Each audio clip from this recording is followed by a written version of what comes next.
সুপ্রিয় শিক্ষার্থীবৃন্দ, আমরা জাতীয় বিশ্ববিদ্যালয়ের অনলাইন ক্লাসে সকলকে স্বাগত জানাচ্ছি।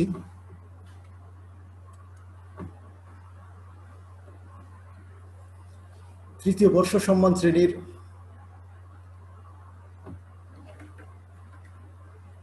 23-15-15 এই কোর্সের আমরা ক্লাস নেব। আধুনিককালে ধূরপ্রাচ্য দক্ষিণ পূর্ব এশিয়ার ইতিহাস।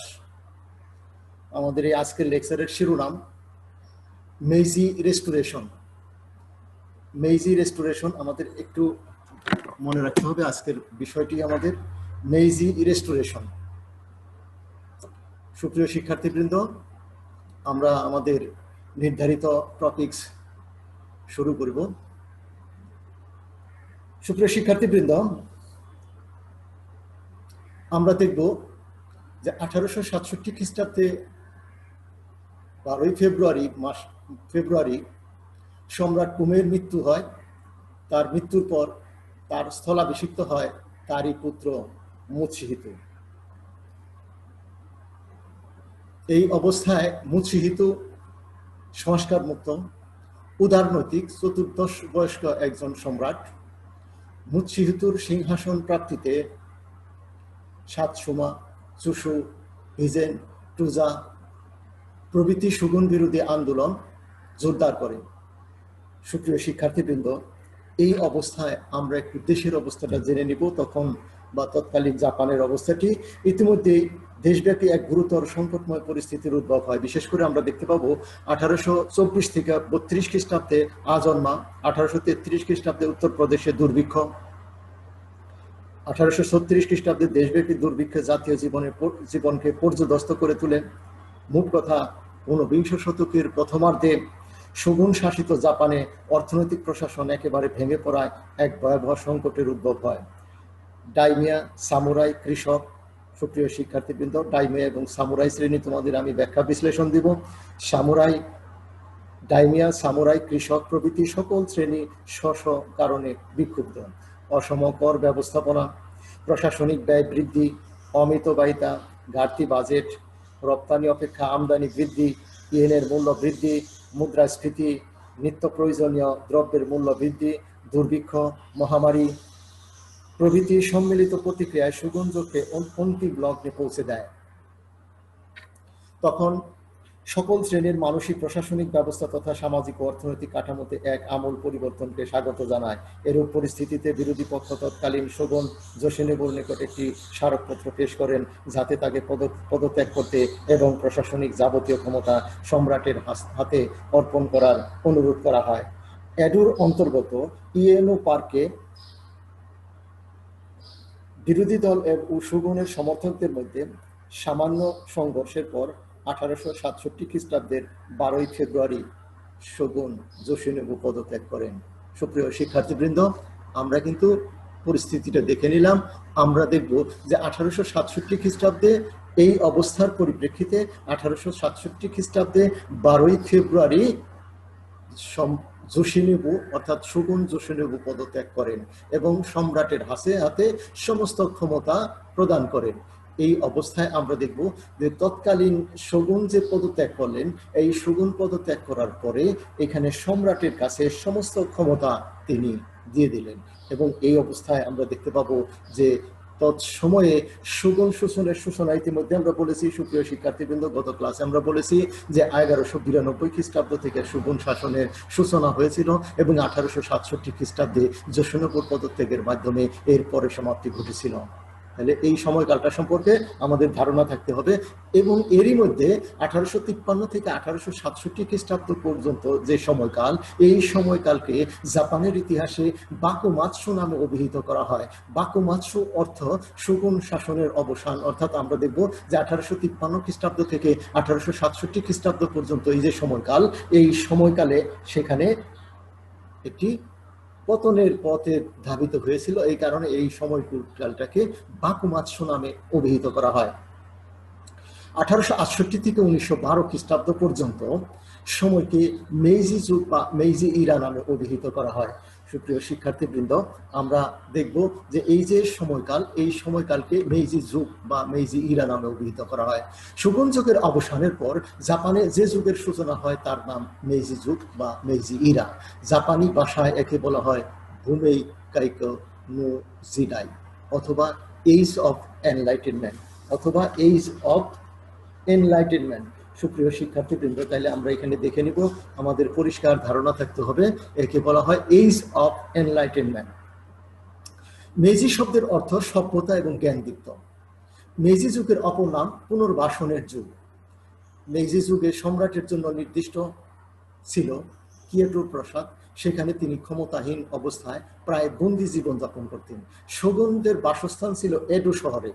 1868 সালে সম্রাট বাসস্থান পরিবর্তন করে এডো শহরে অর্থাৎ কিয়োটো থেকে এডো শহরে স্থানান্তরিত করা হয়। সুপ্রিয় শিক্ষার্থীবৃন্দ, আমরা একটু ব্যাখ্যা বিশ্লেষণ দেই। আগে সম্রাট কিয়োটো প্রাসাদে বসবাস করতেন। কিয়োটোর যে প্রাসাদ ছিল সেখানে সকলকে আমরা দেখব যে এক প্রকার সম্রাট বন্দি জীবন যাপন করতেন। এখন 1867 খ্রিস্টাব্দে 12ই ফেব্রুয়ারি তিনি শোগুনরা পদত্যাগ করলেন। শোগুন পদত্যাগ করার পরে সমস্ত ক্ষমতা কেন্দ্রীভূত হলো কার কাছে? সম্রাটের কাছে।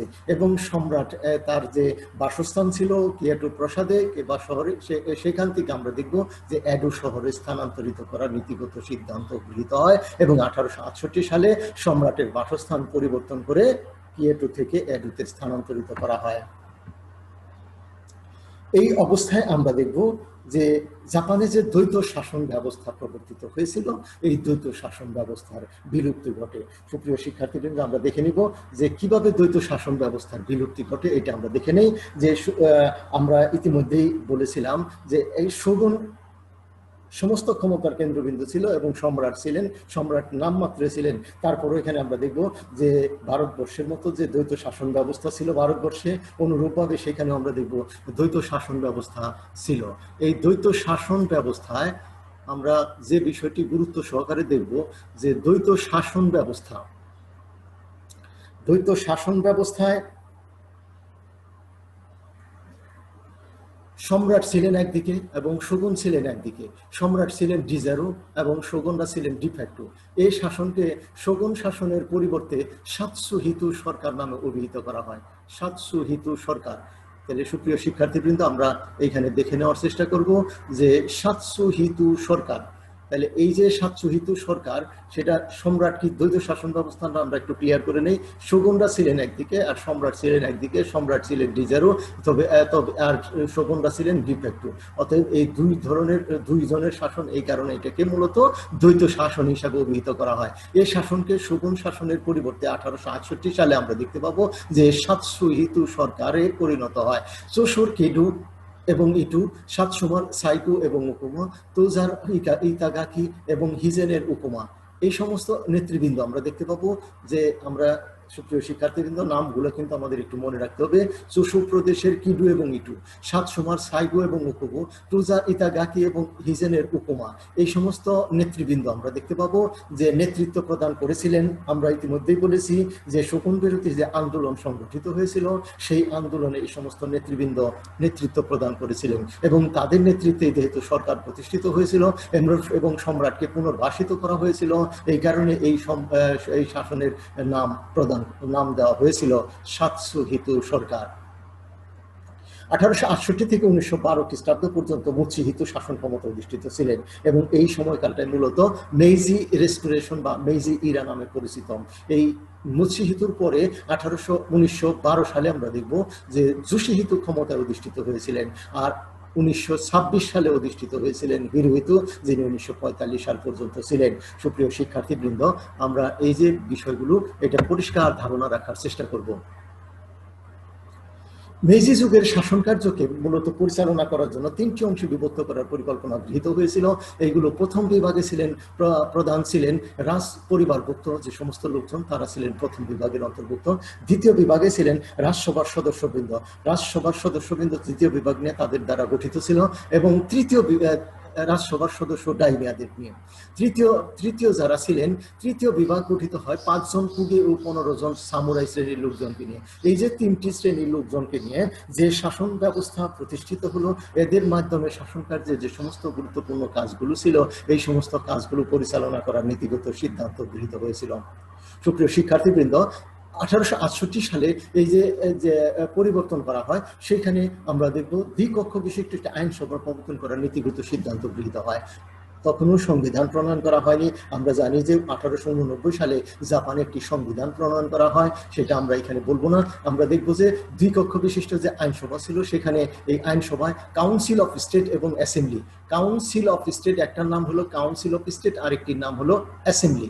1868-এ এই অবস্থায় শাস্ত্রহিতু সরকার সম্রাটকে অভিষিক্ত করার পরিকল্পনা গ্রহণ করে, যাকে আমরা বলবো 1868-এ চার্টার উথ। এবং এই চার্টার উথে আমরা দেখব যে সম্রাট 5টি যুক্তি সম্বলিত তথ্য বা বিষয় উপস্থাপন করেছিলেন, যাকে বলা হয় চার্টার উথ অফ 5 আর্টিকেলস। এই 5 আর্টিকেলে কি বিষয়গুলো বলা হয়েছিল সুপ্রিয় শিক্ষার্থীবৃন্দ, আমরা দেখে নেওয়ার চেষ্টা করব।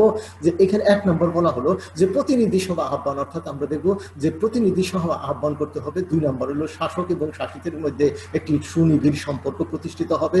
সকল নাগরিকদের আশাদান করতে হবে যে তাদের ভবিষ্যতে তাদের যে সমস্ত কর্ম পরিকল্পনা বা রাষ্ট্রের কর্ম পরিকল্পনা, সে বিষয়ে তাদেরকে অবহিত করতে হবে। নীতি নৈতিকতার ভিত্তিতে সমস্ত কিছু নিয়ন্ত্রণ করার পরিকল্পনা গ্রহণ করতে হবে। এবং 5 নম্বর তাদের জন্য অত্যন্ত গুরুত্বপূর্ণ ছিল জাপানের ভিত্তি রচনার জন্য বিশ্বের সকল দেশ হতে জাপানি নাগরিকগণ জ্ঞান ও শিক্ষা আহরণ করবে। সুপ্রিয় শিক্ষার্থীবৃন্দ, আমাদের কিন্তু এটা মনে রাখতে হবে, বারবার আমরা এটা বলবো যে জাপানের ভিত্তি রচনার জন্য বিশ্বের বিভিন্ন অঞ্চল বা দেশ থেকে তারা জ্ঞান এবং শিক্ষা এটা অন্বেষণ করবে বা সংগ্রহ করবে, এবং সেই সকল জ্ঞানগুলোকে কাজে লাগিয়ে তারা তাদের কার্যক্রমগুলো পরিচালনা করবে। সুপ্রিয় শিক্ষার্থীবৃন্দ, জাপানের আধুনিকায়নের এবং সামাজিক সাংস্কৃতিক পরিবর্তনে সবচেয়ে গুরুত্বপূর্ণ যে বিষয়টি ছিল, এটা আমরা দেখে নেওয়ার চেষ্টা করব। যে সাতসুহিতু সরকার শাসন ক্ষমতা অধিষ্ঠিত হলেন। সাতসুহিতু সরকার কারা ছিলেন আমরা ইতিমধ্যেই বলেছি, তারা কিন্তু বিভিন্ন প্রদেশের জমিদারগণ ছিলেন। সামন্ত যুগের আমাদের যে গুরুত্বপূর্ণ বিষয় ছিল যে সামন্ত যুগের অবসান করার পরিকল্পনা এই সময়ে মূলত তারা গ্রহণ করেছিলেন। এই সাতসুহিতু সরকার যারা ডাইমিয়া ছিলেন, আমরা কিন্তু ডাইমিয়া শব্দটি আমরা ব্যাখ্যা বিশ্লেষণ করে নেই যে ডাইমিয়া হলো আমাদের দেশে যে জমিদার ছিল, জাপানে এই ডাইমিয়া শব্দটি সেখানে ব্যবহার করতো জমিদারদের ক্ষেত্রে। 2 নম্বর, আমাদের দেশে জমিদারদের যে লাঠিয়াল বাহিনী ছিল, সেই লাঠিয়াল বাহিনীকে জাপানে বলা হতো সামুরাই শ্রেণী। তাহলে আমাদের এই 2টি শ্রেণীর ক্লাসিফিকেশন সম্পর্কে একটু ধারণা পরিষ্কার করে নিতে হবে সুপ্রিয় শিক্ষার্থীবৃন্দ। এখানে আমরা দেখব যে 1 নম্বর হলো ডাইমিয়া হলো জমিদার শ্রেণী, আমাদের দেশে যে জমিদার ছিল তারা। 2 নম্বর আমরা বলেছি সামুরাই শ্রেণী, আমাদের দেশে যে জমিদারদের সাথে লাঠিয়াল বাহিনী ছিল, এই তারা সৈনিক হিসেবে অর্থাৎ সামুরাই শ্রেণী সৈনিক হিসেবে কাজ করতেন। সুপ্রিয় শিক্ষার্থীবৃন্দ, 1871 সালে সরকার আইন জারি করে সামন্ত প্রথা বাতিল করলেন। তার পূর্বে আমরা একটুখানি দেখে নিব যে শাসন পদ্ধতি যাতে কেন্দ্রীভূত হয়, সেই উদ্দেশ্যে জাপানের নবগঠিত সাতসুহিতু সরকার সামন্ত প্রথা উচ্ছেদের নীতিগত সিদ্ধান্ত গ্রহণ করে। এই সিদ্ধান্ত অনুযায়ী সর্বপ্রথম চুশুন নেতা কিডু ও সাতসুমা নেতা সাইগু ডাইমিয়া হিসাবে পদত্যাগ করে জমি ও প্রজা সংক্রান্ত যাবতীয় দলিল সম্রাটের কাছে হস্তান্তর করে। তখন অন্যান্য ডাইমিয়াগণও তাদের প্রদর্শিত পথ অনুসরণ করে স্ব জমিদারি বিষয়ক দলিল পত্রাদি সম্রাটের হাতে অর্পণ করে। এভাবে প্রথমে প্রথা বহির্ভূত পদ্ধতিতে সামন্ত প্রথা উচ্ছেদের প্রচেষ্টা গ্রহণ করা হয়, এবং তারপরেই সরকার আইন করে অর্থাৎ 1871 সালে আইন জারি করে সামন্ত প্রথা বিলুপ্ত করার নীতিগত সিদ্ধান্ত গ্রহণ করা হয়। এখন সামন্ত প্রথা বিলুপ্ত করা হলো, ডাইমিয়া শ্রেণী তো বিলুপ্ত হয়ে গেল, সামুরাই শ্রেণী তো বিলুপ্ত হয়ে গেল, এদেরকে কিভাবে পুনর্বাসিত করা হবে সেই বিষয়টি আমরা দেখে নেওয়া দরকার। ডাইমিয়া শ্রেণীদের পেনশনের যে পূর্বের যে তারা অর্থকরী সংগ্রহ করত, সেই হিসাব রেখে তারা তাদেরকে পেনশন দেওয়ার একটি ব্যবস্থা গ্রহণ করেন। অর্থাৎ পূর্বের যে সংগৃহীত অর্থ হবে, সেই পরিমাণ সংগৃহীত অর্থের 10 ভাগের 1 ভাগ 10-এর 1 অংশ তাদেরকে পেনশন হিসাবে প্রদান করবেন। প্রথম নীতিগতভাবে সরকার এই সিদ্ধান্তটি গ্রহণ করেছিলেন। পরবর্তী সময় সরকার ডাইনিয়াদের এককালীন প্রদানের নীতিগত সিদ্ধান্ত গ্রহণ করেন এবং আরো পরে তাদেরকে এই ব্যবস্থা থেকে অব্যাহতি প্রদানের নীতিগত সিদ্ধান্ত গ্রহণ করেন এবং এই অবস্থায় ডাইনিয়াগণ সাধারণ নাগরিকে পরিণত হয়। অনুরূপভাবে আমরা দেখতে পাবো ডাইনিয়াদের পাশাপাশি আরো যে ক্লাসিফিকেশন ছিল অর্থাৎ সামুরাই শ্রেণী, এই সামুরাই শ্রেণীকে কি করা হয়, সেখানে সেনাবাহিনীতে অন্তর্ভুক্ত করে নেওয়ার নীতিগত সিদ্ধান্ত গ্রহণ করা হয় এবং এইখানে তাদেরকে যে অপশন দেওয়া হয়েছিল সেই হিসেবে আমরা দেখব যে সামুরাই শ্রেণী ও সাধারণ নাগরিকে পরিণত হয়। অর্থাৎ ডাইনিয়া শ্রেণী, সামুরাই শ্রেণী যারা ছিল সকলেই কিন্তু এই সামন্ত প্রথার অবসানের কারণে তারা সাধারণ নাগরিকে পরিণত হয়েছিল। জমিগুলো কি করা হয়েছিল, জমিগুলো সাধারণ নাগরিকদের মধ্যে দলিল হিসাবে তারা দিয়ে দেওয়া হয়েছিল। এই সাধারণ নাগরিক জমি ক্রয় বিক্রয় করার অধিকারও তাদেরকে প্রদান করা হয়েছিল এবং এই অবস্থা থাকা সত্ত্বেও তখন কিছু নির্দিষ্ট পরিবর্তন করার পরিকল্পনা গৃহীত হয়েছিল এবং এই পরিকল্পনার প্রেক্ষিতে কৃষকগণ অত্যন্ত কষ্টে দিন অতিবাহিত করতেন। কারণ ছিল আগে ফসলের মাধ্যমে তারা ট্যাক্স প্রদান করতেন বা কর প্রদান করতেন, এখন তাদেরকে ওই 1/3 যে ফসল উৎপাদিত হবে সেই ফসলের 1/3 সমপরিমাণ বিক্রি করে সেই অর্থ কোষাগারে জমা দিতে হবে। সুপ্রিয় শিক্ষার্থীবৃন্দ, সামন্ত প্রথার অবসান হলেও জাপানের এই কৃষকদের দুঃখ দুর্দশা তখনও দূর হয়নি। এই অবস্থায় আমরা দেখব যে সামাজিক শ্রেণীবিন্যাস সেখানে কি ধরনের ছিল। সামাজিক শ্রেণীবিন্যাস আমরা দেখতে পাবো সম্রাট জমির মালিক ছিল হবে, জমিদারগণ সাধারণ নাগরিক হয়ে গেল যেটা মালিক ছিল, সামুরাই শ্রেণী এখন সেনাবাহিনীতে যোগদান করলো অথবা যার যার মতো ব্যবসা বাণিজ্য করা শুরু করলো। জমিদারদের হাতে সরকার কি করলো, এই সমস্ত জমিদারদের হাত থেকে সমস্ত ক্ষমতা সরকার নিয়ে নিলেন জমি সংক্রান্ত বিষয়গুলো। তাহলে সুপ্রিয় শিক্ষার্থীবৃন্দ, আমরা দেখতে পাবো যে সামন্ত প্রথা উচ্ছেদের প্রতিক্রিয়া স্বরূপ জাপানি সমাজে পুরাতন শ্রেণীবিন্যাসের রদবদল হয়। এই যে ক্লাসিফিকেশন ছিল এই ক্লাসিফিকেশনের পরিবর্তন হয়। সম্রাট আইনত জমির মালিক, সম্রাট কে মালিক হলো, জমির মালিক হলো সম্রাট হয়। পূর্বতন জমিদারগণ সাধারণ নাগরিকে পরিণত হয়। সামুরাই শ্রেণী পূর্বের আভিজাত্য বিনষ্ট হয়। পূর্বে সেনাবাহিনী গঠনে সামুরাই শ্রেণীর একচেটিয়া অধিকার ছিল, কিন্তু সৈন্যদলে যোগদানে বাধ্যতামূলক ঘোষিত হওয়ার পর সকল শ্রেণীর যোগ্য নাগরিকদের সৈন্যদলে যোগদানের সুযোগ আসে। বিদায় সে সুযোগটি থেকেও সামুরাই শ্রেণী বঞ্চিত হয়। সুপ্রিয় শিক্ষার্থীবৃন্দ, এই অবস্থায় আমরা দেখতে পাবো যে পাশ্চাত্য ভিত্তিক একটি সমাজ গঠনে তারা দৃঢ় প্রতিজ্ঞ হয়। পাশ্চাত্য ভিত্তিক সমাজ গঠনে তারা যে দৃঢ় প্রতিজ্ঞ হয় সেই বিষয়টি আমরা দেখে নেওয়ার চেষ্টা করব। আমরা দেখব যে পাশ্চাত্য সভ্যতা এবং সংস্কৃতিতে প্রতি তারা আকৃষ্ট হয়েছিল এবং জাপানি নেতৃবৃন্দ জাপানকে পশ্চিমা ধাঁচে বা ওয়েস্টার্ন কালচারে গড়ে তুলতে দৃঢ় সংকল্প প্রকাশ করেন। ফলে শুরু হয় পশ্চিমী সভ্যতার উপকরণের দিয়ে জাপানের নতুন সমাজের ভিত্তি নির্মাণের চেষ্টা এবং সেই চেষ্টারই অংশ হিসাবে জাপানি সমাজে আমরা দেখব যে দাঁত পরিষ্কার করার টুথপেস্ট টুথব্রাশ কিছুই ছিল না। এখন কি করা হলো, দাঁত পরিষ্কারের জন্য পাউডার পেস্ট বা ব্রাশের প্রচলন করার ব্যবস্থা করা হলো। সরকারি প্রচেষ্টার মাধ্যমে এসবের প্রচলন শুরু হলো। 1872 খ্রিস্টাব্দে ইয়াকোহামায় সর্বপ্রথম গ্যাসের বাতি প্রজ্বলন করার নীতিগত সিদ্ধান্ত হলো। 1887 খ্রিস্টাব্দে আমরা দেখতে পাবো টোকিওতে বিজলি বাতি তারা প্রজ্বলন করলেন। 1871 সালে ডাক ও তারের মাধ্যমে তারা সংবাদ প্রেরণের ব্যবস্থা করলেন। 1897 খ্রিস্টাব্দ নাগাদ নির্মিত রেলপথের দৈর্ঘ্য দাঁড়ায় 3000 মাইল। ফলে দূরপাল্লার পথ পাড়ি দিতে তাদের সুবিধা হয়। পাশ্চাত্য সভ্যতার ধাঁচে জাপানি সমাজকে সুসজ্জিত করার ফলে জাপানি মনকে ঘুরানি মুক্ত করার প্রচেষ্টা নেওয়া হয়। সুতরাং সম্রাট ঘুরানি ত্যাগের জন্য, পথ প্রদর্শনের জন্য গোমাংস ভক্ষণ করেন। কেশ বিন্যাসের ক্ষেত্রেও তারা পরিবর্তন আনয়নের নীতিগত সিদ্ধান্ত গ্রহণ করেন। কেশ বিন্যাস, পোশাক পরিচ্ছদ পাশ্চাত্য প্রভাবের দ্বারা পরিলক্ষিত হয়। 1872 খ্রিস্টাব্দে পাশ্চাত্য পরিচ্ছদ সরকারি অফিস এবং অনুষ্ঠানে আদর্শ পরিচ্ছদ হিসেবে স্বীকৃত হয়। সুপ্রিয় শিক্ষার্থীবৃন্দ, তারা যে সমস্ত পোশাক আশাক পরিধান করতেন এই সমস্ত পোশাক আশাকও আমরা দেখব লন্ডনের যে সেভিল রু ছিল সেই সেভিল রু যে দর্জিপাড়া ছিল তাকে অনুসরণ করতেন। লন্ডনের বিখ্যাত দর্জিপাড়া সেভিল রু এর নাম অনুসারে জাপানে আধুনিক পোশাকের নামকরণ করা হয় সেভিরু। তাহলে সুপ্রিয় শিক্ষার্থীবৃন্দ, জাপান কি করেছে, জাপান পাশ্চাত্য সভ্যতা এবং সংস্কৃতিকে সম্পূর্ণভাবে অনুসরণ করার চেষ্টা করেছে এবং তারই অংশ হিসাবে তারা এই সমস্ত পরিবর্তন এবং বস্তুগত পরিবর্তন আনয়নের নীতিগত সিদ্ধান্ত গ্রহণ করেছেন। শিক্ষা ব্যবস্থার ক্ষেত্রে আমূল পরিবর্তন করার নীতিগত সিদ্ধান্ত এই সময়ে গৃহীত হয়েছিল। আমরা দেখব যে 1868 সালে সম্রাট যে শপথ গ্রহণ করেছিলেন, সম্রাটের শপথের পঞ্চম ধারার জ্ঞান এবং শিক্ষার অন্বেষণের বিষয়ে উল্লেখ করা হয়েছিল। এই অবস্থায় 1811 খ্রিস্টাব্দে আমরা সবচেয়ে গুরুত্বপূর্ণ বিষয় দেখতে পাবো যে শোগুন যুগে বিদেশি ভাষায় লিখিত যে সমস্ত গ্রন্থ বা পুস্তক আদি ছিল, এগুলো জাপানি ভাষায় অনুবাদের জন্য 1811 সালে জাপান অনুবাদ কেন্দ্র প্রতিষ্ঠা করা হয় এবং এর উৎসাহদাতা ছিলেন বা এটি করার পরিকল্পনা গ্রহণ করেছিলেন তৎসময়ের অত্যন্ত গুরুত্বপূর্ণ ব্যক্তি, বিশেষ করে বুদ্ধিজীবী সম্প্রদায়ের নাগরিক ফুকুজাওয়া ইউকোসি। মেইজি যুগেও অনুরূপভাবে প্রতিষ্ঠানের মাধ্যমে বিদেশি ভাষায় লিখিত বহু গ্রন্থাদি জাপানি ভাষায় অনুদিত হয়।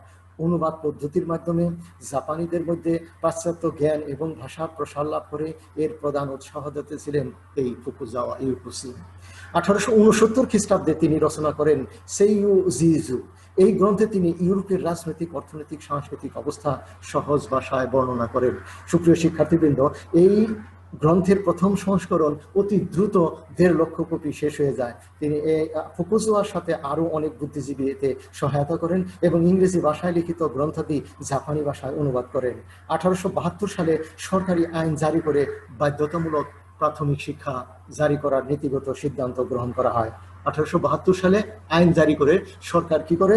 সরকার প্রাথমিক শিক্ষাকে বাধ্যতামূলক করে। স্থির হয় যে বালক বালিকা উভয়ের শিক্ষা শুরু হবে 6 বছর থেকে। 6 বছর স্টেজ থেকে তাদের প্রাথমিক শিক্ষা শুরু হবে। প্রাথমিক শিক্ষা 6 বছর এবং এই সময়ে তাদেরকে কি শেখানো হবে? চরিত্র গঠন সম্পর্কে একটি প্রাথমিক ধারণা দেওয়া হবে। মাধ্যমিক বিদ্যালয় হবে 5 বছর। 5 বছরে এই যে মাধ্যমিক বিদ্যালয়, সেখানে গুরুত্বপূর্ণ রাষ্ট্রের যে সমস্ত বিষয়গুলো শেখানো হবে সেটা হলো রাজভক্তি এবং রাষ্ট্রের প্রতি আনুগত্য, এই বিষয়টি শেখানো হবে। সুপ্রিয় শিক্ষার্থীবৃন্দ, তাহলে আমরা দেখে নেব। এবং উচ্চ মাধ্যমিক পর্যায়ে হলো 3 বছর আর বিশ্ববিদ্যালয় পর্যায়ে 3 বছর। 1877 খ্রিস্টাব্দে বংশীয় বালকদের জন্য নির্দিষ্ট পিয়ার্স বিশ্ববিদ্যালয়ের একটি বালিকা বিভাগ উন্মুক্ত করার নীতিগত সিদ্ধান্ত সরকারিভাবে গ্রহণ করা হয় এবং 1877 সালে 12 এপ্রিল টোকিও বিশ্ববিদ্যালয় প্রতিষ্ঠা করার নীতিগত সিদ্ধান্ত গৃহীত হয়। 1902 সালে স্ত্রী শিক্ষার ব্যবস্থা উন্মুক্ত করে দেওয়ার নীতিগত সিদ্ধান্ত গৃহীত হয়। সুপ্রিয় শিক্ষার্থীবৃন্দ, তারা এই শিক্ষা ব্যবস্থার আমূল পরিবর্তন করার নীতিগত সিদ্ধান্ত গ্রহণ করে।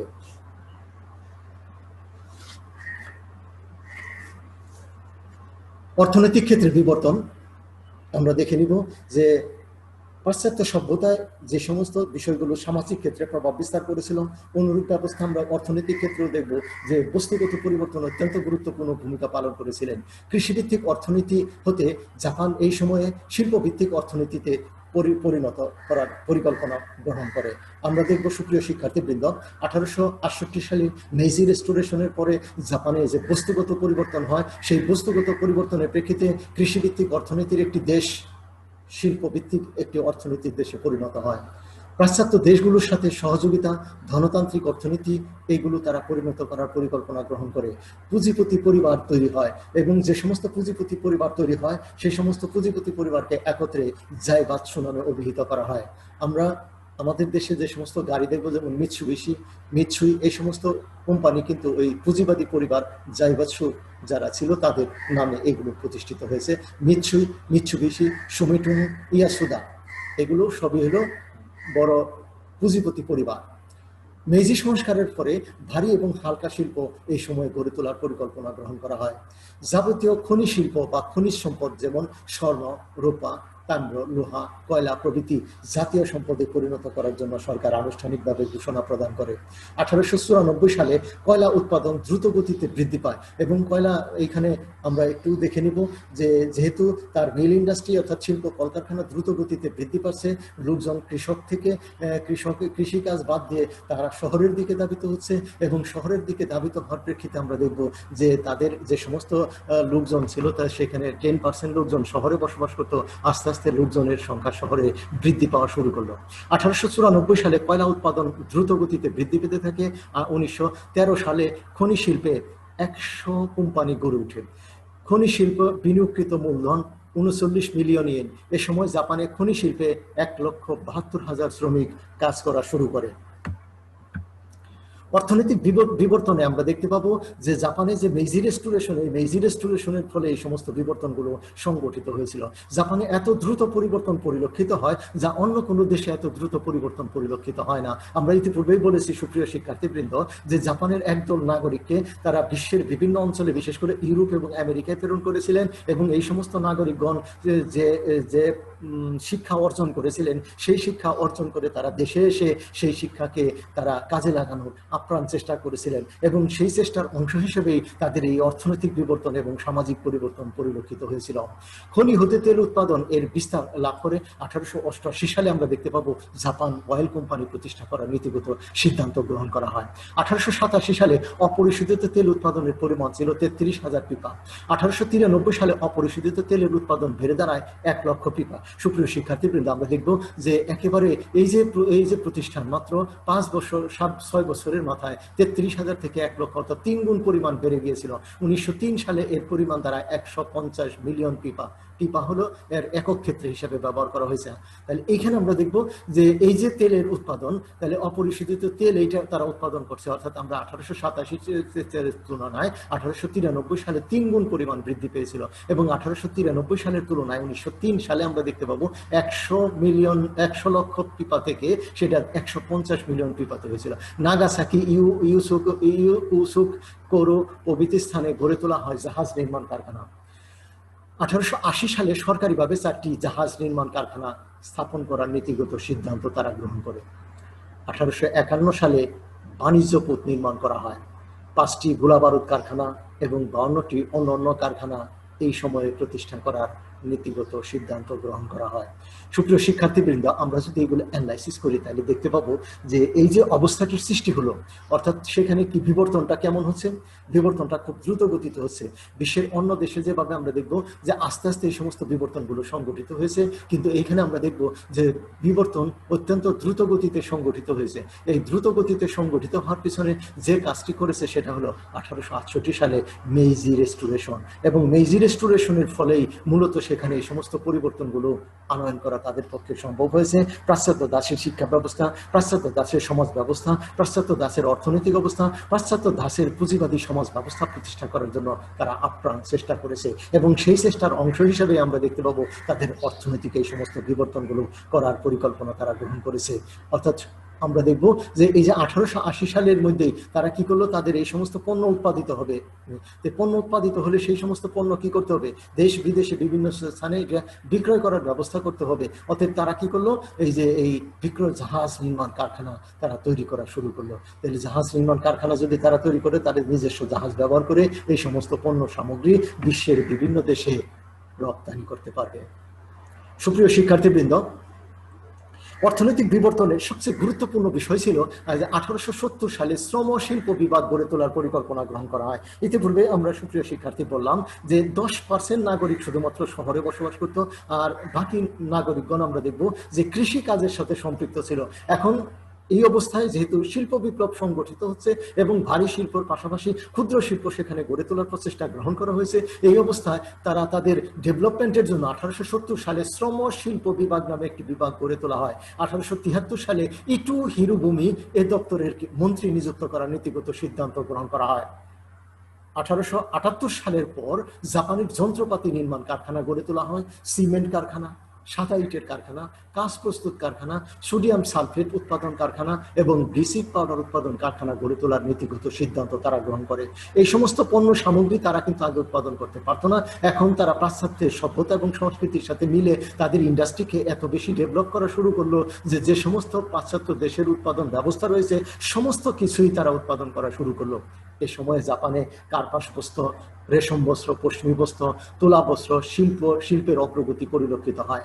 1867 সালে তুলার কারখানা স্থাপন করার নীতিগত সিদ্ধান্ত তারা গ্রহণ করে। লন্ডন হতে বা লন্ডনের ম্যানচেস্টারের অনুকরণে এবং ম্যানচেস্টার হতে তারা 100 এই তাঁত বস্ত্র শিল্প আমদানি করার পরিকল্পনা গ্রহণ করে এবং 100 যে তাঁত বস্ত্র কল তারা নিয়ে আসেন, এগুলো তারা এখানে স্থাপন করে, অর্থাৎ তাদের দেশে স্থাপন করে তারা সুতি বস্ত্র উৎপাদন করা শুরু করে। সুপ্রিয় শিক্ষার্থীবৃন্দ, আমরা দেখব জাপানের যে দ্রুত গতিতে উন্নয়ন, অর্থাৎ শিল্প ব্যবস্থাপনা এমনকি ক্ষুদ্র এবং ভারী শিল্প অতি দ্রুত ডেভেলপ করেছে এবং যার ফলে প্রথমে তারা চিন্তা করেছিল কৃষিভিত্তিক যে সমস্ত শিল্প কলকারখানা এইগুলো গড়ে তোলার, কিন্তু পরবর্তী সময় আমরা দেখব যে কৃষিভিত্তিক শিল্প কলকারখানায় শুধু নয়, কৃষিভিত্তিক শিল্প কলকারখানার পাশাপাশি তারা অন্যান্য বৃহৎ আকারের শিল্প কলকারখানাও গড়ে তুলেছিল। সুপ্রিয় শিক্ষার্থী, এই অবস্থায় আমরা দেখব তাদের উন্নয়নের তীব্র গতি লাভ করে। এই উন্নয়নের যে তীব্র গতি লাভ করে, এই তীব্র গতি লাভ করার প্রেক্ষিতেই মূলত আমরা দেখব যে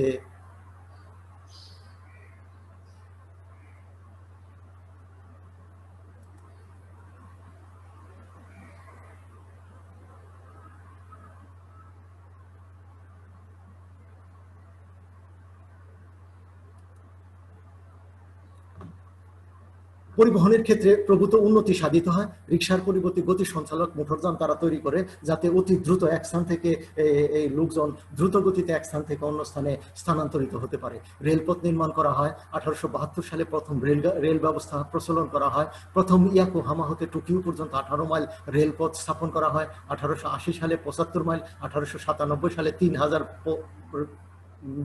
মাইল রেলপথ তারা নির্মাণ করতে সক্ষম হয়। 1871 সালে ডাকঘর এবং টেলিগ্রাফ ব্যবস্থা প্রবর্তন করার নীতিগত সিদ্ধান্ত তারা গ্রহণ করে। 1868 সালে বৈদেশিক যে বাণিজ্য আমদানি রপ্তানির কারণে আমরা দেখতে পাবো বৈদেশিক বাণিজ্য তাদের কিভাবে দ্রুত গতিতে বৃদ্ধি পেয়েছিল, এটা আমরা দেখানোর চেষ্টা করব।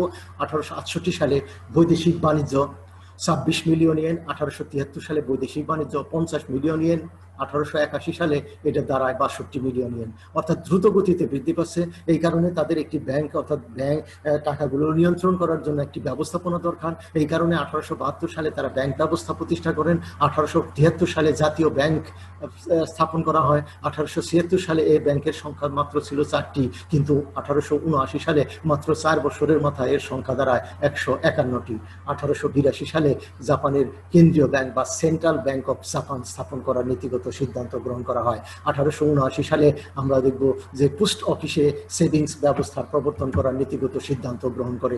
এই সময় তারা মুদ্রানীতিও প্রবর্তন করে। মুদ্রা তৈরির জন্য একটি কমিশন গঠন করা হয়। রৌপ্য মুদ্রা, স্বর্ণ মুদ্রা এবং ধাতুভিত্তিক মুদ্রা, এবং এর পাশাপাশি আমরা দেখতে পাবো কাগজের মুদ্রাও তারা প্রচলন করার ব্যবস্থা করেন, যাতে মুদ্রাস্ফীতি নিয়ন্ত্রণ করা যায়। এই কারণে তারা এই সমস্ত ব্যবস্থাগুলো গ্রহণ করেছিলেন। কৃষি জমি ক্রয় বিক্রয় করার অধিকার তারা লাভ করেছিলেন। কৃষি জমি ক্রয় বিক্রয় করার অধিকার তারা লাভ করেছিলেন। সুপ্রিয় শিক্ষার্থীবৃন্দ, আমরা দেখব যে কৃষি জমি ক্রয় বিক্রয় করার তারা যে অধিকার লাভ করেছিল, এই কৃষি জমি ক্রয় বিক্রয় করার অধিকার লাভ করার প্রেক্ষিতে এখানে মূলত আমরা কৃষক এবং কৃষি জমি তারা ক্রয় বিক্রয় করার অধিকার কৃষক এখন লাভ করেছিলেন। 1868 সালে তারা রেশম বোর্ড তৈরি করেন কৃষকদের কল্যাণের জন্য। 1868 সালে থেকে 1893 সালে রেশম উৎপাদন 5 গুণ পরিমাণ বৃদ্ধি পেয়েছিল। 1873 সালে খাজনা নীতির পরিবর্তন করা হয় এবং এই সময়ে চাউলের পরিবর্তে মুদ্রায় খাজনা পরিশোধ করার রীতি প্রবর্তন করার নীতিগত সিদ্ধান্ত গ্রহণ করা হয়। সুপ্রিয় শিক্ষার্থীবৃন্দ, আমরা মেইজি রেস্টোরেশন সম্পর্কে সংক্ষিপ্তভাবে আলোচনা করলাম। মেইজি রেস্টোরেশনের ফলে জাপানের যে বস্তুগত পরিবর্তনগুলো পরিলক্ষিত হয়েছিল, জাপানের এই বস্তুগত পরিবর্তনগুলো আমরা দেখানোর চেষ্টা করলাম। শিক্ষা ব্যবস্থা, সমাজ ব্যবস্থায়, অর্থনীতিতে যে আমূল পরিবর্তন করা সম্ভব হয়েছিল, এই বিষয়টি আলোচনা করলাম। আমরা এই গ্রন্থগুলোর নাম এখানে লিখে দিয়েছি, তোমরা দেখে নিবে সুপ্রিয় শিক্ষার্থীবৃন্দ। তাহলে আমরা যে কাজটি করব সেটা আমরা দেখে নিব যে আমাদের এই যে বিষয়াবলী এটা রপ্ত করার চেষ্টা করব। সুপ্রিয় শিক্ষার্থীবৃন্দ, তোমাদের এখন যদি কোনো প্রশ্ন থাকে তাহলে প্রশ্ন করতে পারো।